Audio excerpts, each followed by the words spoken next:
I guess it's a meteor. It was burning, and it was hot. And it came down. Now, understand, I'm both in a Hauka and a Hauka. That means backwards. So sometimes what I see is backwards. I saw it go in the Pacific Ocean in the end. And this is also one of the great reasons the earth shatters. You take a fresh egg and throw a rock at it. That's what you got. This thing's big. Big. It is a small mountain.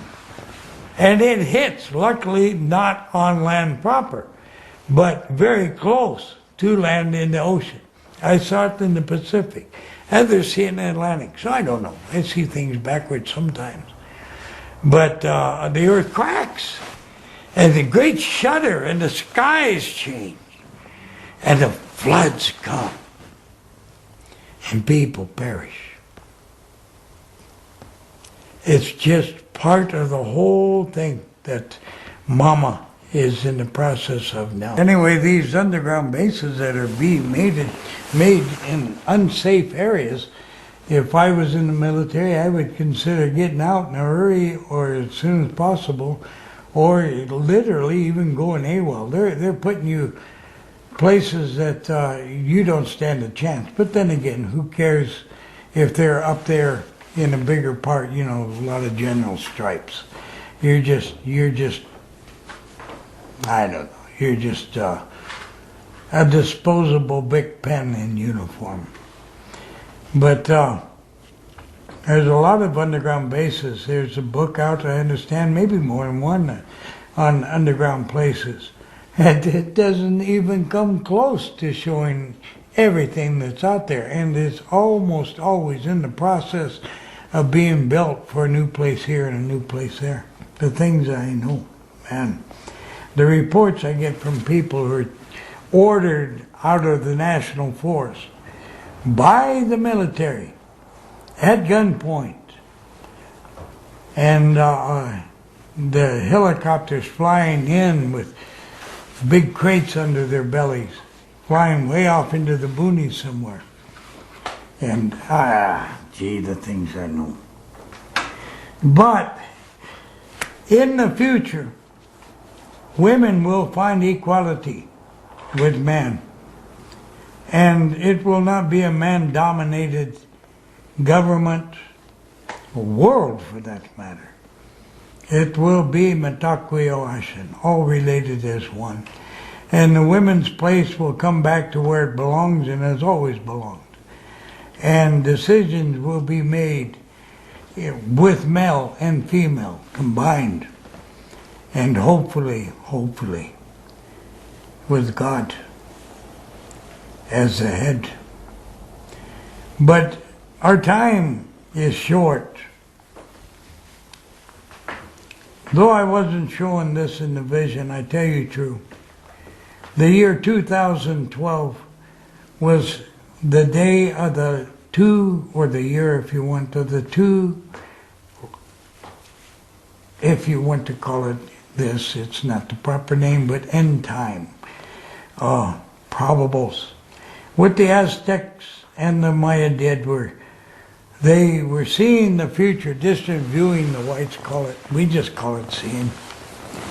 And their holy ones and spiritual ones would get together and do spirit trips to see what's happening here and there along the way of mankind's life.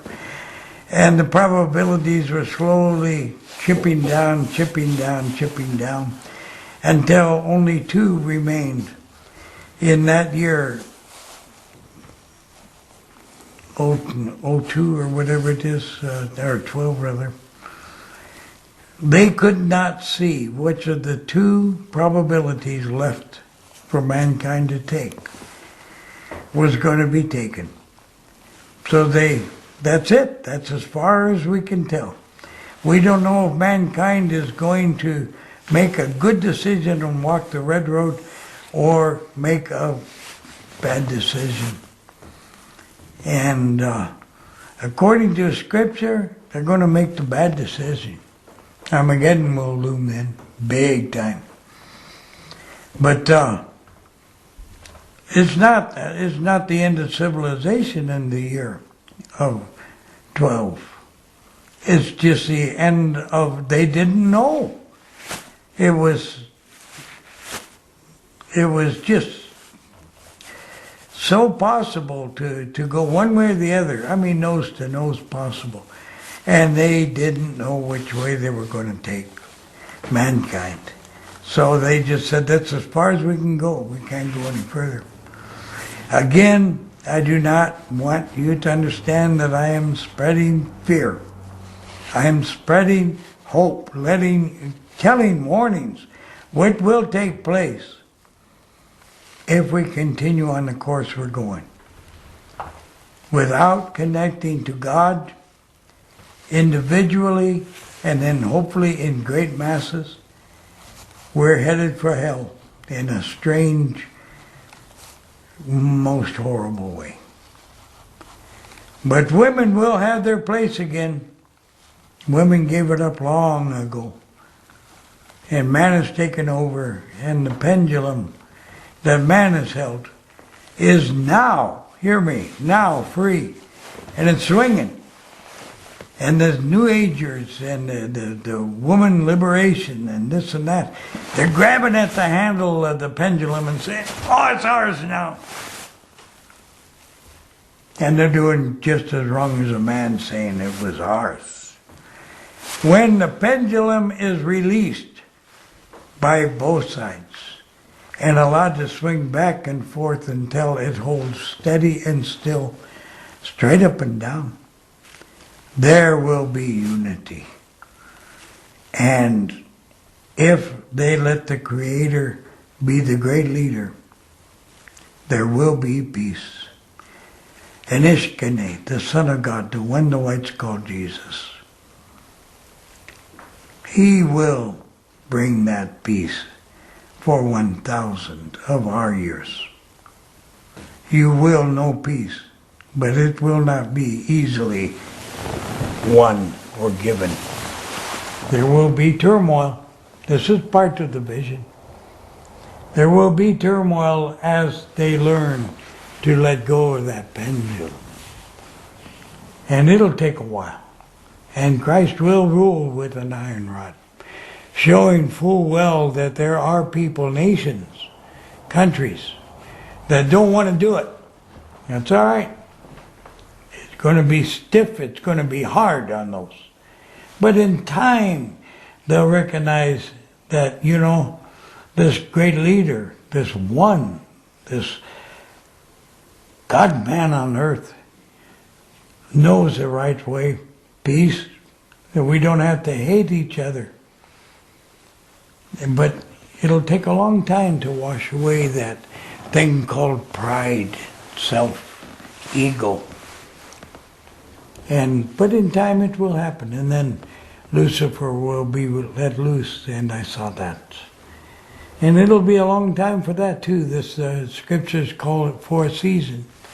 Scriptures says that one of our days or one of his days is like 1,000 years to us. So it'll take a while, but it'll happen.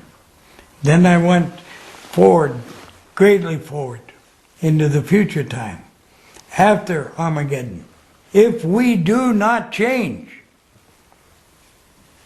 after Armageddon,